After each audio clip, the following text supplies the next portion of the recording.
How have you embraced your role as a serving specialist for this team?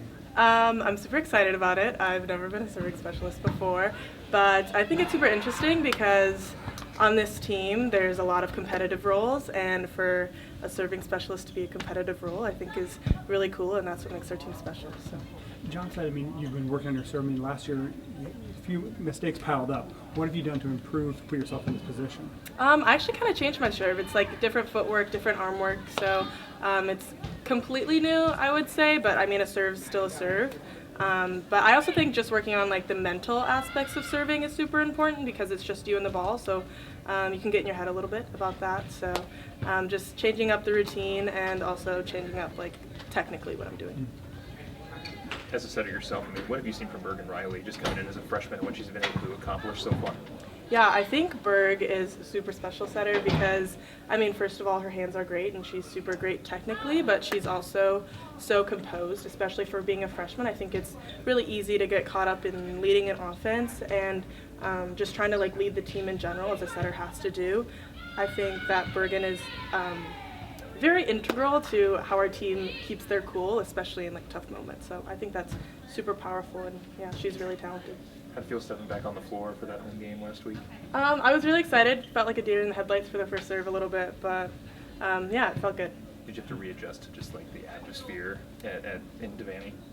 Yeah, I think just for the first serve I did a little bit, but you got to get going. You got to always be ready. We talk about that. So. Was that an idea the coaches brought to you to contribute in this role, or was that something that you wanted to help out in any way you could? Do you mean just being a service specialist? Yeah.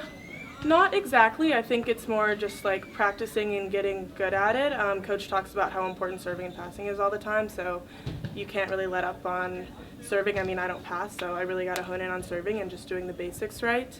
I don't think it was something they really brought up. I think it was hey, if you want to go in and play, get good at serving. So yeah. When did you find out the first time that you went to serve? Did you find out that day that you were going to, or was it just kind of spur of the moment, Kennedi, you're in? We talked about it a little bit, but it wasn't really set in stone until the game. So I think Coach is just really good about always keeping us ready on every single person on the team. We don't really have a bench for more game changers, and before every game, he's like, game changers, you got to be ready to go no matter what. It's not just you're going to be on this bench. You're going to be on the bench this game. You never know what's going to happen. So. Do you have to change your mentality up? Because as a setter, you're not going after that first touch, but when you're coming in to serve, you got 5 digs, I think. Do you have to change your mentality when you're in the back row? No, I don't know. I guess I don't really think about it. I just go and serve and play defense. I think so. Those are the two roles at that point in time. So. What do you enjoy about playing defense? I love defense. I always have. I think I grew up on a team in club and high school that defense was #1 priority, and obviously it's here too. We're a great defensive team. So I've always just kind of prioritized it and found it super fun. Kennedi, from the team's perspective, how good are you guys feeling after beating Stanford and you're still undefeated with one match left in non-conference play? We're feeling really good, but we haven't gotten to the Big Ten yet, best conference. So, just got to keep working hard every day, chipping away. So. The team hit almost 700 in the second set. What's it like wow. for the players when you guys are grooving that well? I think we talk about calling that a flow state, and in flow states you don't really think about things like that. It's I had no clue that we hit 700. It's just kind of you keep going until you get to the finish line. With accomplishments like selling out Memorial Stadium, beating Stanford on the road, what more does this team have to do to drop that young team moniker that people keep giving you guys? I don't know if it'll ever get dropped. I think people always like to use it as an underdog type of thing. And I think it's good to be a young team too because, there's not a lot of past experiences put on us, so I don't think it's necessarily a bad thing either. But yeah, I don't know if it'll ever get dropped.